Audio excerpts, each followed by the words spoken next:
Maybe you're nothing yet, but you can be great. Imagine a man. He goes through high school studying very hard to get into medicine. He gets into medicine, studies medicine, the specialty. He's now with a woman, has some kids. All of this when he's gay and wanted to be a car mechanic. Now, did he live a significant life? I don't think so. And all of this because he was told some things, he decided to believe them, and that's it. It was not what he wanted, it was what he believed in, all wrong. And you may think that this is an extreme example, but I assure you, you and me, we have fallen victim to this. So how do we live? How do we avoid building this life? Basically, stop living on autopilot. You need to take control.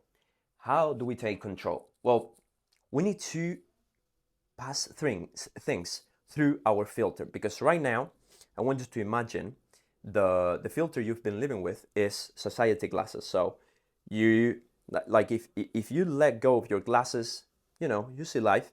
But when you do this, you go like, oh, medicine looks very attractive, being a lawyer looks very attractive, all of these things, like expensive cars look attractive, being famous look attractive. You need to put this off, and use yours. You may think you don't have yours, but I assure you, you have your glasses. They're right here. You can take them. They're just dirty. So how do we clean our glasses, right? First of all, one side question. Do you think this man lived a more significant life by being a doctor and having a family, or he would have lived a better life, a more significant one, a full life, being gay and being a car mechanic? I think we can agree, gay and car mechanic. So let's clean your glasses, shall we? First of all, questions. We need two things, right? We need questions and we need another thing. Now, complementary, you need to use both. Questions. First question, I need to learn English, huh? So first question is, what would you do if money was no object? You may have come across this question from Alan Watts, but I would like to give it a spin, and I think it will be much more useful. What would you do if money, if status or difficulty were no object? I'm going to tell you the value of each of this, right? Now, why money? Well, first of all of this pull us, right? Like, we're human and we cannot avoid being human. So I recommend you, stop trying to be very stoic and not be human. Just understand that you need to know how your brain works and you'll have a better life. So let's go. Money. Why do you think people study certain careers? Do you think it's all about passion? Do you think it's a coincidence that the highest paid jobs are what everybody wants?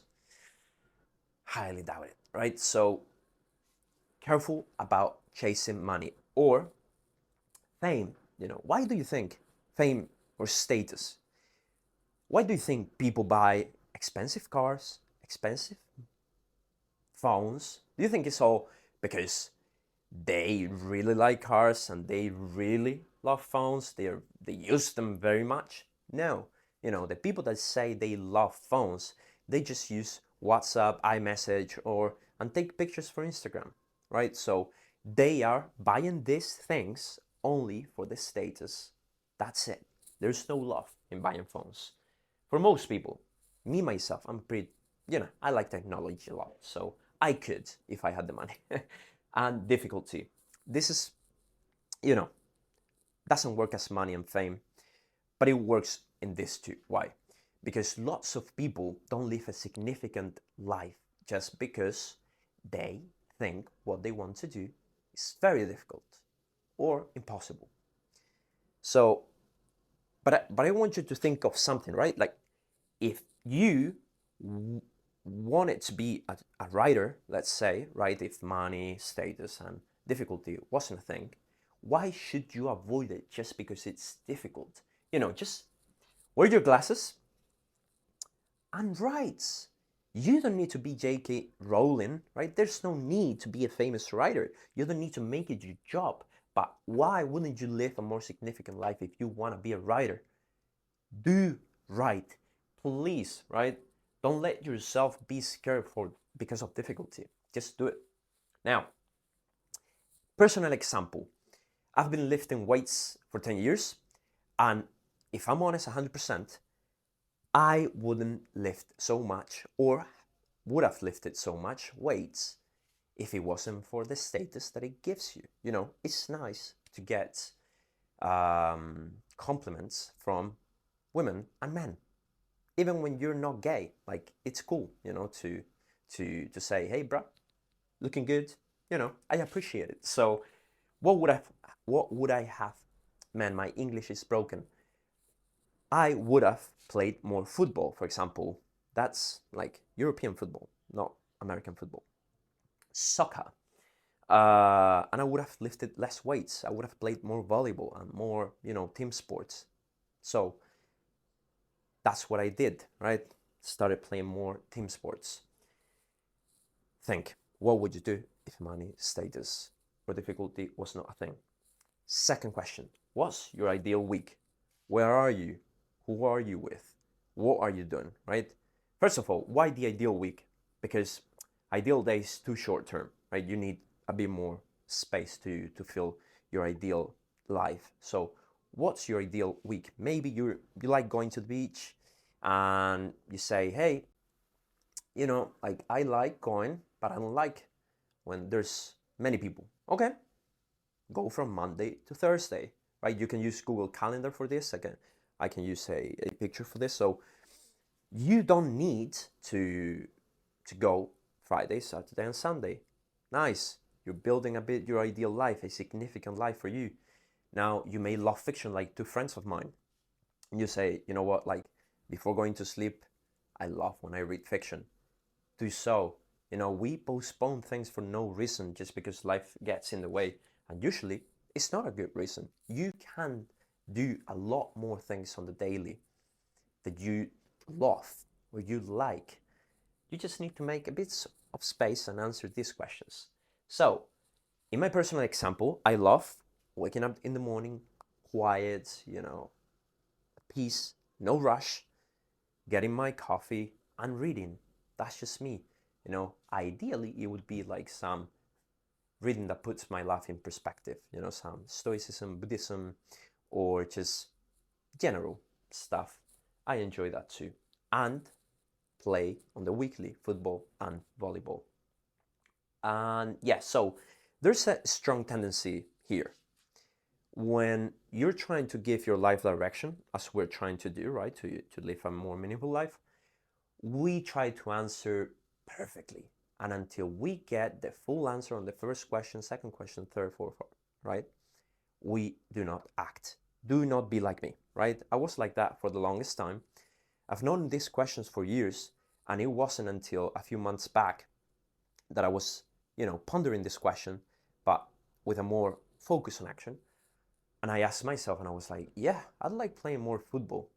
The next day that I went to the gym, I looked for some guys that I already knew and I knew they played football. So I went up to them, hey, like, can you tell me when you're going to play football and I can join you? Yeah, sure. And so I did. And in that moment, my life improved instantly. The bad thing is, I have weak ankles. So I went once and almost broke my ankle. So couldn't go more. But my life did improve for one day. So seriously now, when you get one answer, you can start applying it immediately, or at least start walking towards that more ideal life of your more significant life. Think of this as direction, right? Like, these questions are going to give you direction. They're not going to give you coordinates. So just use them generally. Oh, yeah, sure. I want to go more that way. I've been going that way, but that's actually not that meaningful to me, right? Like that's more because of status or money. And of course, if you wanna, like, if you're unsure, maybe you're studying medicine, do not rush this decision, but do not continue if you know that you don't want to do it, right? Just because someone told you. There's no need, right? So just put it into practice as fast as possible, but think it through, right? Now, until you put it into practice, everything is theory, right? So you may answer some things and you may realize it's not like that when you try them. That's okay. That's why it's important to put them into practice. Second thing, I already talked about this in my Telegram, pinned. The link is pinned in the comments. So I recommend you go there. But this is the concept of life resonance. It's basically the idea that, questions are great, but they're very hard to answer, especially when it comes to very fine details. So what can you do about this? Well, what you can do is just, when you go about your life, you're gonna live stuff, you're gonna listen to stories, you're gonna watch Netflix, and you can notice, oh, I like that, but I don't like that other thing, right? Life resonance, anti-life resonance, or life anti-resonance. I don't know how to say that. Anyway, when you're living life, you can pick up things, right? For example, in my case, I started working not too long ago. I've been 1 week, not almost a week, and I went into the morning shift, 6 a.m. And man, when I walked into the into the job, I was, I don't like this. There's too much noise. I work at the airport, and there was too much noise. It was immediate, right? Because this is very instinctual. You know when you like something or you don't like something. When I experienced that, I took out my notes. It's just called life resonance, and wrote anti-life resonance. I don't like noises in the morning. Either I don't want silence or mornings, nature sounds, right? If you do this on the daily, I put up more examples on my Telegram, you will start developing a much more tangible, a much more real version of this ideal life, of this significant life that you want to build. I really like this concept. Don't underestimate it. So that's the end of the video. Go into my Telegram, and if you want to improve your life, most of the self-improvement world tells you to improve in a certain way that I don't think is the most practical, and this video tackles it. Thank you for being in this video, and anything you want to say to me, the comments are open.